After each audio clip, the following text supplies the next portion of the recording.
Inflation is rising, rent is skyrocketing, and your budget feels like it's collapsing. The 50-30-20 rule has been called the simplest path to financial freedom. But is it really enough in today's world? In the next few minutes, we'll break it down, challenge its flaws, and show you how to adapt it to survive and thrive. Don't skip this, because your financial future may depend on it. Subscribe, ring the bell, and drop your favorite recipe below.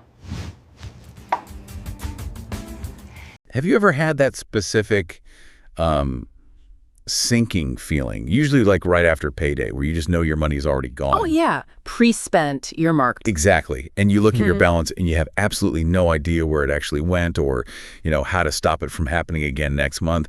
It's like the most common financial frustration, I think. It really is. It's that moment your budget just, it implodes. And for decades, there's been this simple three-part financial blueprint. It's been championed as like Smash the that easiest subscribe, way for ring the pretty much bell, anyone, and stick regardless of around. income, Click around. to get back in Jays. control. The More's coming. 40-30-20 rule. That's the one. Popularized way back by Senator Elizabeth Warren in one of her books. So today, we're doing a deep dive. We're going to break down exactly what those three numbers mean, the needs, the wants, and the savings. Oh. But here's the really critical part, the mission for us today. Uh-huh. We need to apply a pretty harsh critical lens. I mean, can this sort of golden rule actually survive the reality of the modern U.S. economy, especially with, high inflation and that rent monster just gobbling up income? Right. Is it even realistic anymore? We'll look at why it often fails. And more importantly, how you might be able to fix it, or at least adjust it with some simple tweaks. Okay, let's unpack this blueprint then, starting with the biggest chunk, right? The foundation, maybe. The 50% category. Needs. Yeah, the survival money. This is the non-negotiable, gotta pay it stuff. Needs are exactly that, essential expenses. Things you need to maintain your life and, crucially, your ability to work. If you cut these, you're in big trouble pretty fast. We're talking about those fixed costs, the ones that hit every single month. Rent or mortgage payments, definitely. Basic utility bills, water, electricity. Basic internet, maybe minimum cell phone plan if you need it for work. Exactly. Basic groceries, not gourmet stuff, just the basics. Smash Health that insurance subscribe, premiums. ring And here's the bell, a key one and that our stick sources around really now. highlight. More is coming. This category also includes your minimum required debt payments. Okay, that's interesting. Minimum payments. Yeah, that last point is crucial. And honestly, it confuses a lot of people. Why is debt a need? Well, because that minimum payment, say on a student loan or a credit card, it's usually a contractual obligation. If you fail to meet it, you risk damaging your credit score, facing penalties, maybe even legal trouble. So it becomes a necessary cost just to keep financially stable. Okay, so it's about maintaining basic financial function, not getting into deeper trouble. Precisely. So the idea is half of your net income, that's your take-home pay after taxes, should ideally cover all those costs just to keep your life running smoothly. Okay, so if we move on from just pure survival, let's talk about the money that, makes life a bit more enjoyable. That brings us to the 90% category, wants. Ah, yes. And this is where the budget trouble almost always seems to start, doesn't it? Because we are brilliant at rationalizing wants and calling them needs. Oh, we absolutely are. Wants are, by definition, discretionary, optional expenses. They definitely improve your quality of life, no doubt, but you don't need them to survive. So things like dining out, maybe grabbing lunch at work every day. Yep. Or the 5 different streaming services we all seem to have now: Netflix, Hulu, Max. Don't forget Spotify. Vacation costs, new clothes that aren't replacements, but just new fashion. The latest phone when your old one works fine. Even things like a gym membership. If you could technically work out at home or outside for free, it's a want, even if it feels healthy. The insight here seems really clear. This 30% bucket, it's the most flexible part of the budget, and yet it's the one most likely to kind of swell up and get out of control. If you find your budget isn't working, this is almost always the first place to look. Controlling that 30%, it's like the linchpin. It makes the whole 50-30-20 thing actually function, but it demands a level of discipline, and let's be honest, that's tough for most people. It really is. All right, finally we get to the future stuff, maybe the most important money in the whole Subscribe framework. now, The 20% tap the for bell, savings and and extra drop debt your repayment. thoughts in the This comments. is your foundation building money, future you money. This 20%, it really has 2 main goals: building safety and enabling growth. Okay, safety and growth, how does that break down? Safety means building up that emergency fund, the classic advice. 3 to 6 months of essential living expenses tucked away. And it also means contributing to retirement accounts like a 401k, especially if there's a match or maybe a Roth IRA. Got it. And the growth part. Growth is about aggressively tackling debt balances above the required minimums, paying extra on that student loan, or really hitting those credit card balances hard. Okay. I think that distinction is maybe the hardest part for people to track mentally because, psychologically, we often just lump all debt together. Right. But financially, it sounds like the minimum payment is just the cost of staying afloat that's a 50% need. Right. But the extra payment, that's the cost of actually getting ahead, achieving financial freedom. That's your 20% future money. Exactly. And, the single best tactic we saw mentioned over and over by people who successfully use this rule. What's that? Automate it. Set up automatic transfers for that 20% to your savings or investment accounts the instant you get paid. It's that powerful pay yourself first strategy. So you save before you even really see the money in your checking account. Precisely. It forces your needs and wants to kind of fit into the remaining 80%. Right. It takes the willpower out of the equation, mostly. Okay, so we've laid out the sort of perfect world scenario, the textbook version, but let's get real. Why, for so many people, especially folks living in major U.S. cities, does this 40-30-20 structure just instantly fall apart? Yeah, where does it break down? Well, the biggest criticism, hands down, is the collision between the high cost of living crisis, particularly housing, and wages that just haven't kept pace for a lot of people. You totally nailed it. We've all seen the reports, right? Costs for essentials, especially rent and even basic food, they've just soared, particularly since around 2020, maybe a bit before. And this just pushes many people's fixed costs, their needs, way over that 50% mark. Oh, easily. Sometimes hitting 60%, 65%, or even more before they've even bought a single grocery item. Absolutely. You see this discussed constantly in online forums like on Reddit. Mm-hmm. The common scenario is someone renting in an expensive city, think New York, LA, but also places like Miami, Denver, Austin, Seattle now. Uh-huh.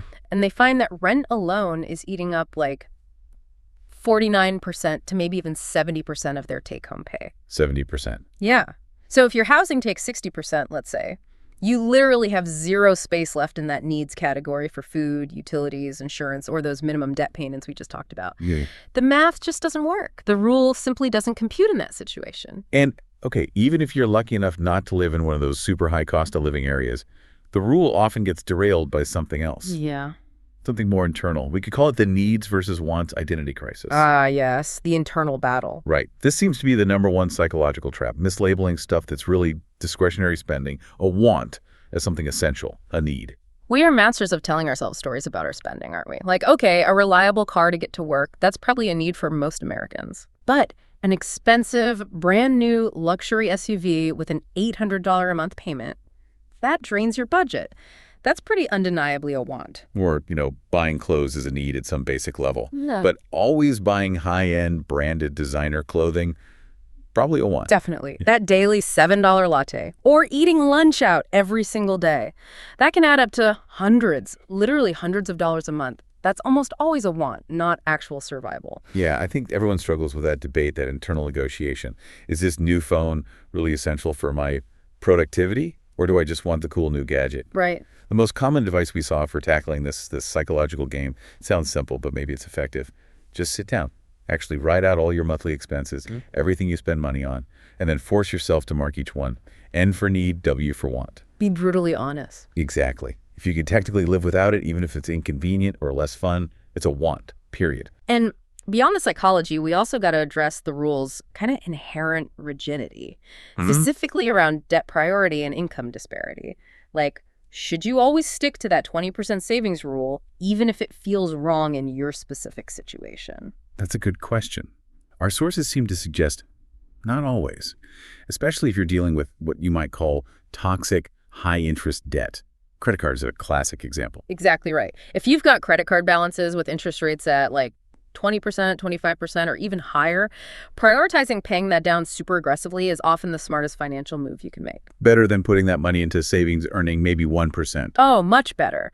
The interest cost on that toxic debt almost always outweighs any small potential gains you might see from investing that full 20% somewhere else, especially in the short term. So in those cases, yeah, you should probably redirect most, maybe even all, of that 20% future money pool towards just annihilating those high interest balances first. Getting out of expensive debt is arguably the highest guaranteed return investment you can make. And we also definitely need to talk about the income context here, because this rule doesn't land the same for everyone. For listeners maybe on lower incomes, the rule can often feel, well, frankly, kind of insulting or just completely out of reach. Yeah, it's just not realistic. If you're working minimum wage or maybe slightly above, the average rent in your town already eats up 60% of your take-home pay. Right.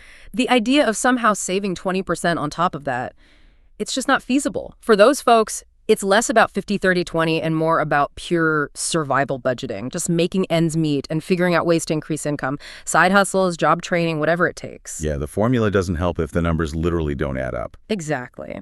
And conversely, let's think about folks with high incomes. Maybe earning well into six figures, comfortable job. For them, sticking strictly to only 20% for savings and investment, that might actually be too conservative. Really? How so? Well, if your needs are comfortably covered by way less than 50% and you've already maxed out your 401k match, maybe paid off high interest debt, you should probably be aiming for higher savings percentages. Maybe 30%, 40%, even more if you're pursuing financial independence, retire early goals, fire all. So the 20% is more like a minimum target, not the ceiling. I think that's a great way to put it. It's a minimum requirement for building a future, not the maximum ambition, especially if you have the means to do more. Okay, so if the perfect 50-30-20 formula doesn't really fit your actual life, which, let's be honest, seems like it's probably most of us should just give up, toss the whole idea out. Absolutely not. No way. The core solution here is realizing it's about flexibility.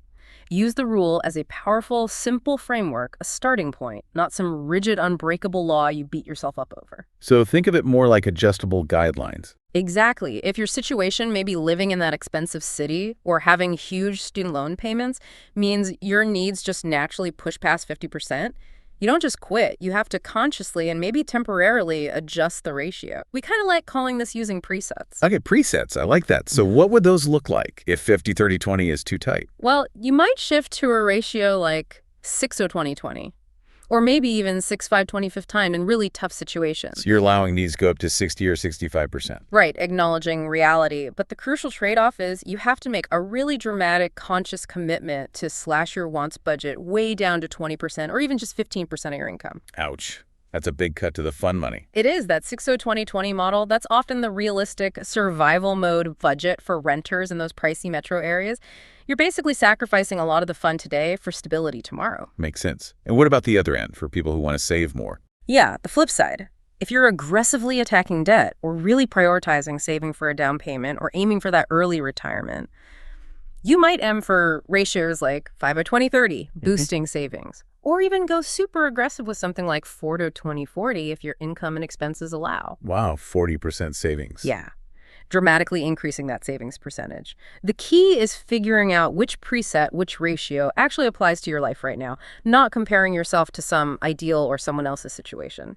So, okay, how do you actually start this adjustment process? Like, what are the practical steps to kind of rebalance things? Step one, always, always, always, audit. Meaning track your spending. Yes, you absolutely must track where your money is going for probably 60 to 90 days before you even attempt to impose any rule or ratio. You have to know the reality of where your money actually goes first. Use an app, a spreadsheet, pen and paper, whatever works. Okay, track first, then what? Step two. Step two, if your needs category is genuinely too high, like that 60% bucket we talked about, you have to focus on reducing those big fixed costs. And this is the hard part, no doubt. Yeah, this isn't just cutting lattes. No, this is looking seriously at finding a cheaper living situation. Maybe that means moving, maybe getting a roommate when you didn't want one. Or it means actively shopping around for cheaper car insurance, health insurance, negotiating bills. It takes real effort. Okay, so tackle the big rocks first if needs are the problem. What if that's not enough or just not possible? Then you move to step three, which is all about the income boost. If you can't cut expenses enough, the other side of the equation is earning more. Side hustles. Asking for a raise. Exactly. Actively seeking a side gig you can do evenings or weekends. Building a new skill that commands higher pay in the job market. Preparing for and actually asking for that salary negotiation. Sometimes, honestly, in today's economy, the only way to get your needs percentage back down towards 50% is just to increase the size of the total income pie. That makes sense. You need a bigger denominator. You got it. Ultimately, I think the most important takeaway here, the big message, is that a budget isn't static. It's a living tool, right? It needs regular checkups, regular adjustments, maybe monthly, maybe quarterly. It's definitely not a set-it-and-forget-it plan. So true. Life changes, you get a raise, you move, you have kids, priorities shift. Your budget has to shift with you. So wrapping this up, what does this all mean for you listening? The 50-30-20 rule. Well, It's definitely not some perfect magic formula that fits everyone out of the box. Nope. But it is a really easy to understand, pretty powerful framework. It forces you, maybe for the first time, to really confront the reality of your spending. And most importantly, it pushes you to prioritize your financial future, ideally by automating that 20% savings component. and thinking about all this kind of raises an interesting question for you, the listener, to maybe mull over. Considering the demands of modern life, professional expectations, social connections, even mental health, should certain services, like maybe a reliable smartphone plan or even something like a gym membership that genuinely supports your mental health, should those still be rigidly classified as just wants? Or have some of these things actually become more like necessities, maybe needs for just functioning effectively in today's world? It's getting blurrier, isn't it? That is a really great final thought. Where do those lines fall now? Definitely something to think about. So let us know what you think in the comments below. What's the biggest want you've successfully cut out to make your budget work? Or maybe what flexible ratio like 60-20-20 are you using right now? We'd love to hear your experience. Yeah, share your tips. And hey, if you found this deep dive valuable, please hit that subscribe button. That way you won't miss our next analysis where we're going to tackle another popular financial framework, zero-based budgeting. Thanks for tuning in.